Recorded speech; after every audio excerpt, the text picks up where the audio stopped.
RabbitB has been around for about 10 years. In 2015, we ran into a big issue. We effectively ran out of minimum performance optimizations.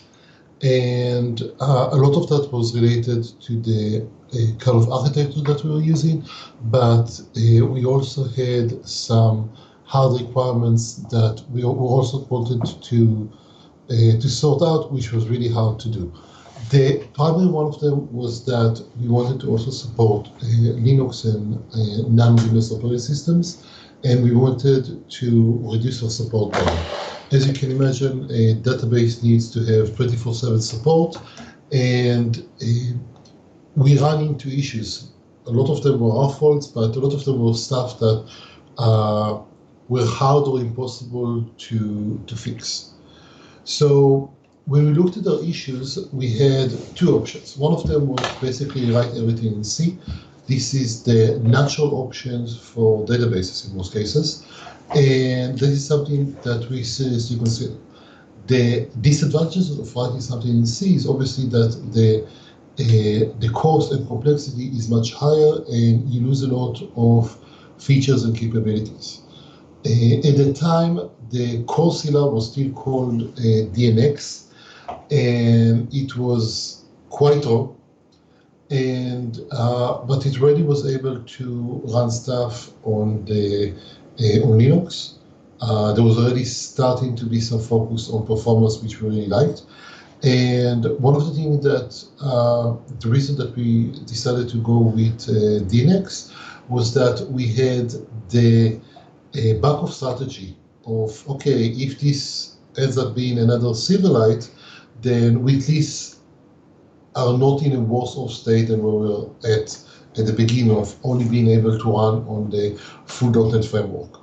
And being able to run on cross-platform, we have already started doing some spikes and tests, and even DNX at the time was still much better than trying to run on mono, so that was a really good thing from our point of view. Something that I can't emphasize enough with the nature of core CLR and the ability to accept patches. It used to be the case that you found a bug and you submit it to Microsoft Connect, and it would take anywhere between 2 years and never to get a fix. And even from the get-go, we had an amazing interactions with the team, both in here's an issue, can you fix it? And the team said yes, or here's an issue, here's the fix, and the team worked with us in order to actually, oh, this is what needs to be done in order to get this accepted. Here are these other considerations that you need to do. And the experience has been much better. Another very important consideration from our perspective about using the core CLR is the ability to embed the runtime environment inside our deployment zip file, basically. The idea here is that instead of having to rely on the administrator to install a system-wide update, we can package the core CLR along with our software, so we can do a couple of important things. One, we can just upgrade to the next version or stay with a particular version of the core CLR as long as we want. And if necessary, we can run on our own patched version without having a global impact on the system. Okay, I mentioned performance, and I want to talk about what is fast. You can see some numbers on a per second, number of requests per second, how many requests it actually means you're handling per day.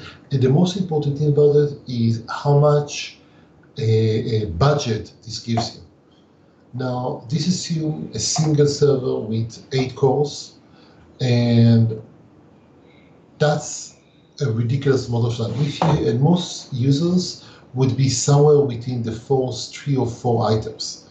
So you may get as much as 80 milliseconds to process a request in the common scenario.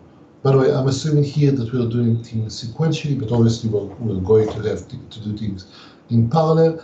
But that's a huge amount of time that you have to process a request. 80 milliseconds is forever for a modern CPU. It gets interesting when you start wanting to move to the 10,000 requests a second, 100,000 requests a second, because at that point, the budget that you have is much smaller. And we set a goal. I want to be 10 times faster than the previous version. And when I set this goal, I got lots of funny looks from my team, because that's a ridiculous goal. How can we be that much faster? You remember at that time we were 3.5 releases out, and every single release that we made so far had been with some focus on performance. And the first thing that we looked at is how can we make it faster. And right now with .NET Core 3.0 and some of the Core Scala 3.0 and some of the performance optimizations, you can actually probably just recompile and run it, and you will get some speed ups just from the platform improvements. The problem with that is that there is a high bound to that, or a very small bound to that, to the level of improvement you can get from just recompiling the platform. And the really thing that we want, the big thing that we wanted to do was to get much higher than that.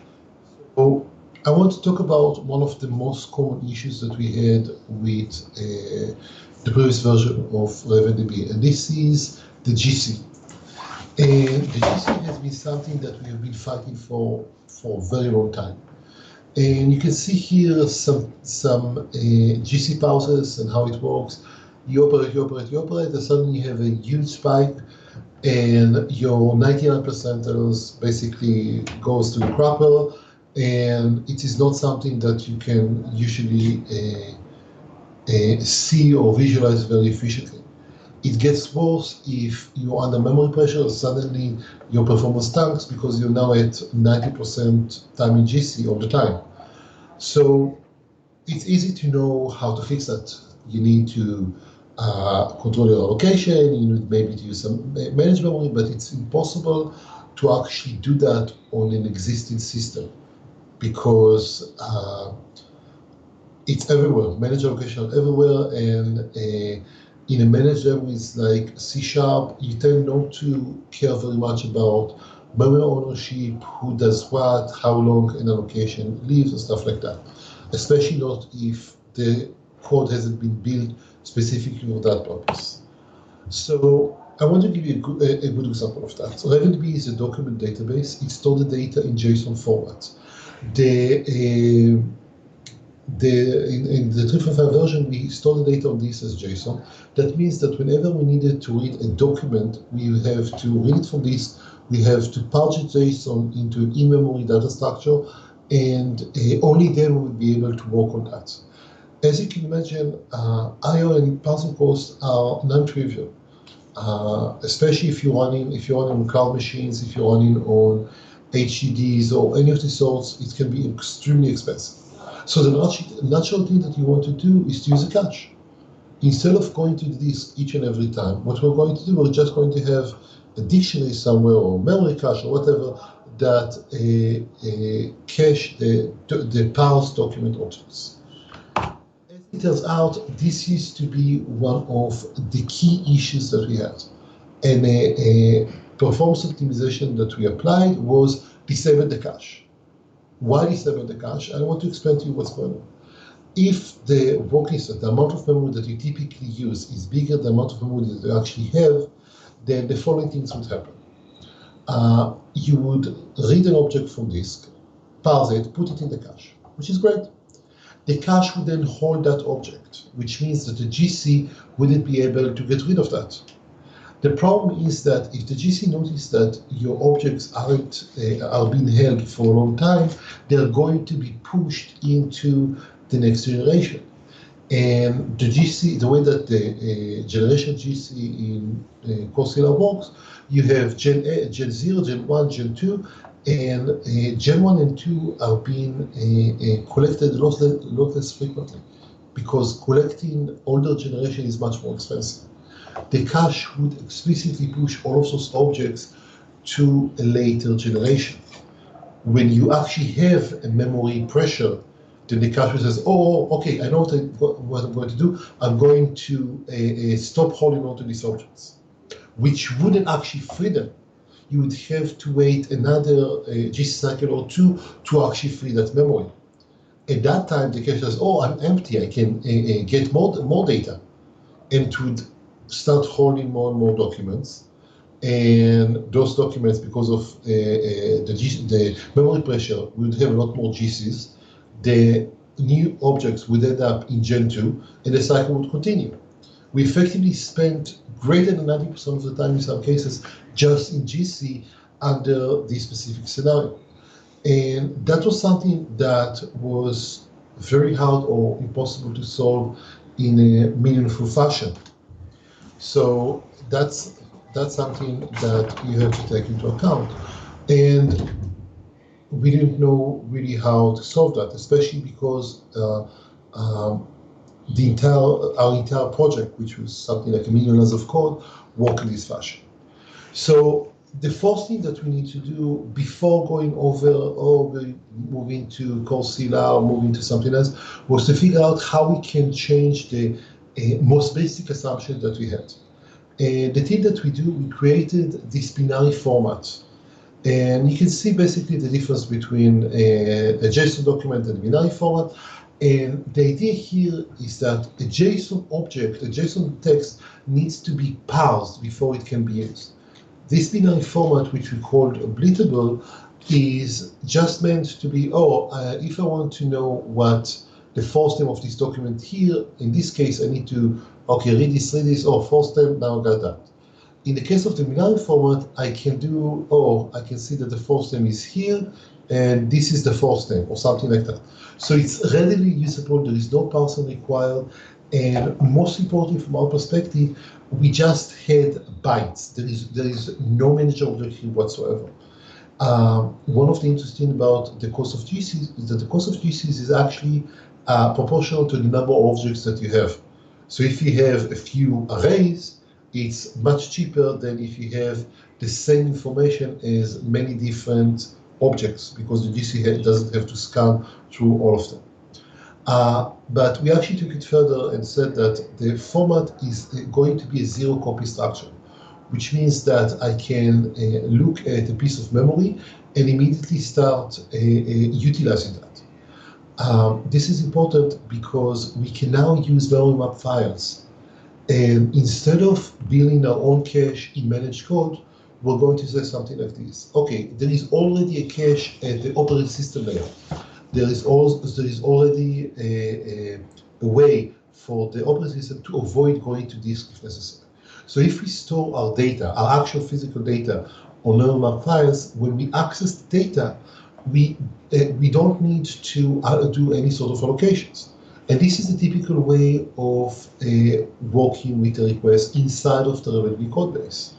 We have some requests, we have some code to get a position in memory map file, and then we can just write it out to the client without doing any allocations along the way. And that means that obviously we save a lot of work. It also means that we get a lot of interesting benefits. The operating system itself is going to handle caching. The GC is not involved because there are no managed objects being allocated, and that reduced the overall cost dramatically. We also did a whole bunch of things wrong intentionally. So we use a workstation GC, we set all sorts of parameters to make sure that the GC would happen very frequently and be as expensive as possible. Just to give you some idea, when we switch on benchmarks from workstation to server GC, we get 30,000 requests per second just from that change. But making sure that the GC cost was highly visible for us was very important to making sure that the development process would pay attention to that. Because it's very easy to think, I'm just doing a new, it's cost nothing. And you're correct, it doesn't cost nothing right now. At some point in the future, you're going to pay for that, and unfortunately, sometimes with interest. Okay. Okay. So, in order order to control manage memory usage, there are a whole bunch of options. Pooling object is the most common one. We found that arrays and buffer are the most obvious ones, but we also have a pooling for just common use objects. I have a class that I use to say where is a particular data on disk. And I have a whole list of them that I keep around and reuse over and over. They end up being in Gen 2, and the GC doesn't really touch them all of the time. There is also lots of use of structs, lots of use of the lower level features of C# in order to really control what's going on. The way that we work with moving RavenDB from the .NET Framework to .NET Core was to do basically start a new solution and move one item at a time. And effectively, that was one major refactor, because every time that we move a feature, we applied all of these considerations to it. Okay, we are writing a document to the network. What allocation are we generating? We did, okay, you made a test run, now run them under a profiler, check allocations, check costs, all of that. And that allowed us to, in a very granular fashion, to optimize specific things. Memory is still an issue. So what we've done, we have decided that for the most part, I don't want to use managed memory for the most common things that I'm using. I'm going to move that into native memory. I'm going to be managing that myself. And the idea here is that this gives me a lot more scenario for optimizations. For example, during the process of request, I allocate some memory upfront, and I get anything that I want to do, I allocate from that location. And here we're talking about unmanaged objects and byte buffers and stuff like that. At the end of the request, I free this memory by just setting where should I start allocating the next memory back to the origin point of the buffer. The idea here is that now, instead of having to do any sort of GC, I just effectively clear the arena and start from scratch. The key from our perspective is that we still get the benefits of a GC language. We all of those buffers and unmanaged memory are actually being held by an instance of a managed class, which has a finalizer. So that frees us from having to worry about some edge cases. I can say, okay, I'm allocated this memory, I'm going to work with that, and worst case scenario, I missed some edge case, an exception was thrown, I didn't write a final report or something like that, then that piece of memory is going to be lost. But because it is being held by a managed object that has a finalizer, it is actually going to be finalized. And that means that I have a really nice cushion. I don't have to worry about every little tidbit. Now, from the point of view of the architecture, we had an arena allocator and we have a context, and every request has a context it uses, and once the request is done, we can use that memory. From the point of view of the coding, we effectively have a budget, and we measure allocations, we are using memory, and we said, okay, every time that I run this code, how much memory are we allocating? How much managed memory? What is the retention for those objects? All of that. You can see, it's funny because we've done that several years ago, and you can see some of those things happening now with arena allocators coming to the .NET Core, with all of the spans that are now being very commonly used everywhere in the API, which is something that we found amazingly good for us. Now, something that, in terms of performance, something that I really want to emphasize, we effectively started everything from scratch. And one of the things that we have decided was that we don't want to do everything ourselves. On the other hand, I'm going to look at what the platform, operating system, and hardware is doing, and then I'm going to base my system on the best, on the heuristics that they use. For example, in managed memory, we know that there are two types of good allocations. If you have a very short allocation that is gone very quickly, goes to just zero, relatively low cost, or if you have very long allocations that are held for minutes, hours, days, stuff like that. Minutes, not so long, by the way. Try hours or days for long allocations. And those are good because then the GC can mostly just ignore that piece of memory. But anything else is a bad idea. So if you structure your code explicitly to be modeled around that, that gives you a lot of performance advantages just because you're matching the expectation of the underlying platform. If, in our example, by using the page case of the OS, then we're able to not have any caching code inside of RavenDB. And we get decades of experience of how do we manage the cache, how do we balance load across the entire system, not just my particular process and stuff like that. Okay, for example, how you can use those underlying assumptions. Let's talk about memory hierarchies. In your system, you typically have the hard disk, the memory, and then you have the L3, L2, L1 caches in the CPU, and those end up actually mattering quite a lot. So we build a routing system, and that routing system was built specifically to fit into the processor cache. And that ended up being a major performance boost. So I want to show you some of those options.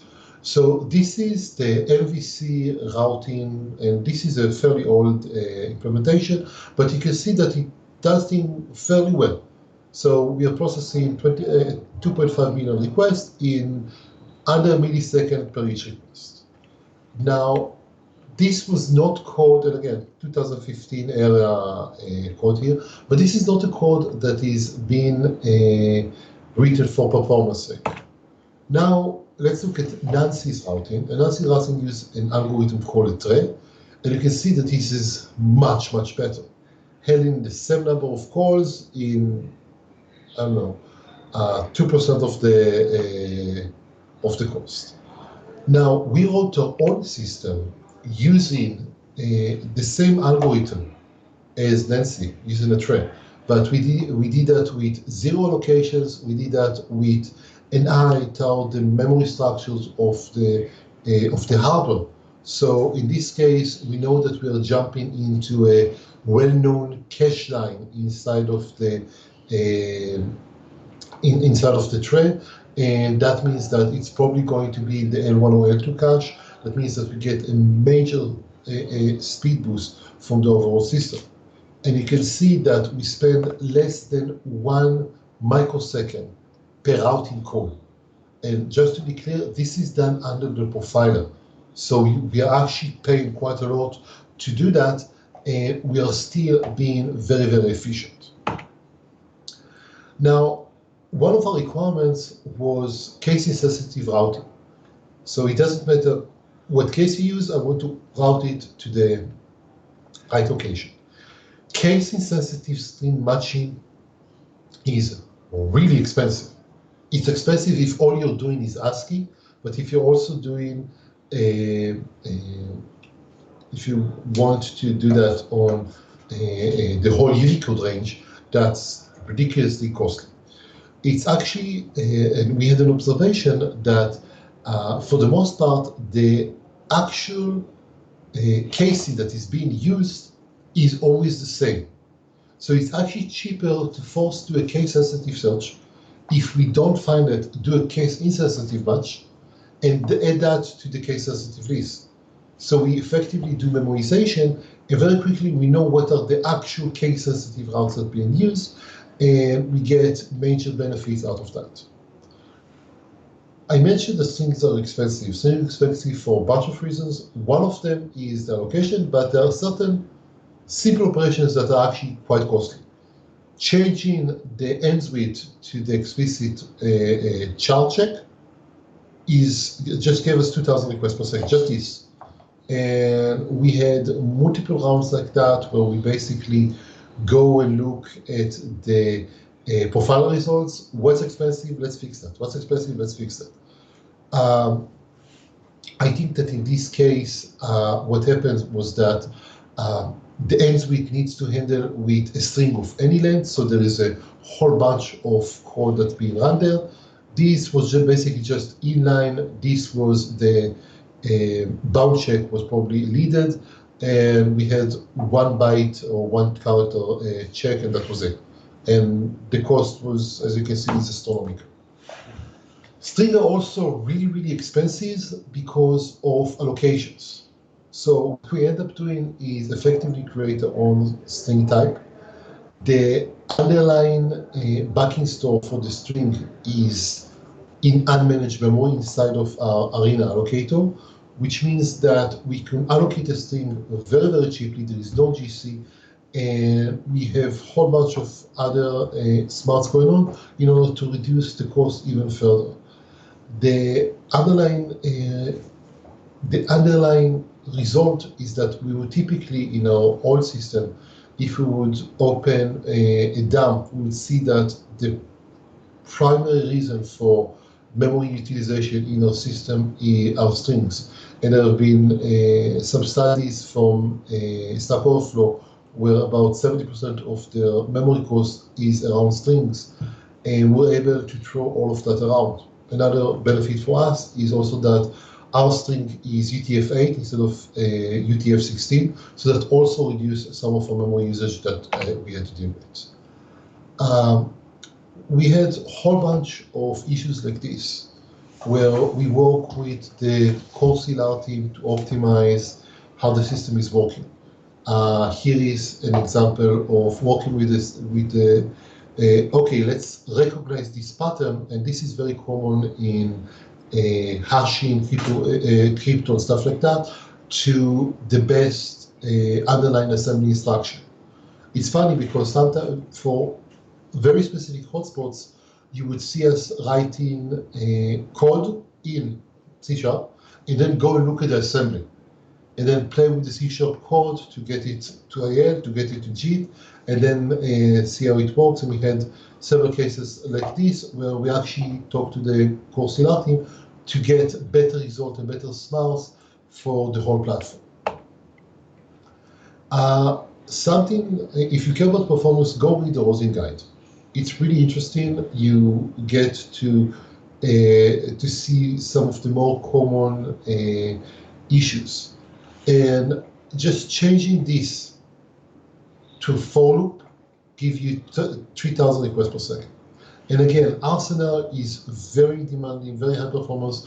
We are absolutely willing to accept higher degree of complexity in order to get better performance. The Rosin style guide also wants higher performance, not really to go that far in order to get them. So it might be something that you want to apply in a more general sense. I want to give you one example. So there's a whole bunch of things that you can do in order to deal with low-level stuff optimizations. Here is an example. Take a moment to look at this code.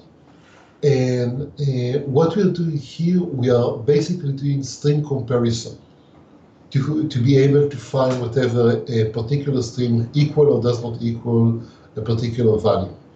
And this code is utterly unreadable, but it allows me to do a comparison on an 11-byte string in 3 operations, in 3 assembly instructions. And that means that I'm able to reduce specific hotspots significantly. I don't recommend it to do it on a general way, but in most cases you see hotspots, and it might be worth it because the benefit can be quite amazing. RabbitB is a database. One of the key issues that we have to deal with is that we have to deal with I/O, and I/O is very slow, and that's critical for our performance. So one of the things that we have done is effectively don't pay for every single I/O. Pay it in bulk. Take 10 writes to the disk and send them in one shot. And it's interesting because the cost of writing 16 kilobyte or writing 128 kilobyte is roughly the same, which is a great thing to take advantage of. Yep. Hey, Oren, Yes. I just wanted to let you know we are right on time. That's great. For the presentation. So great. So one thing, I love it that the Coursera is doing a lot of interesting optimizations that are small, but they aggregate a lot.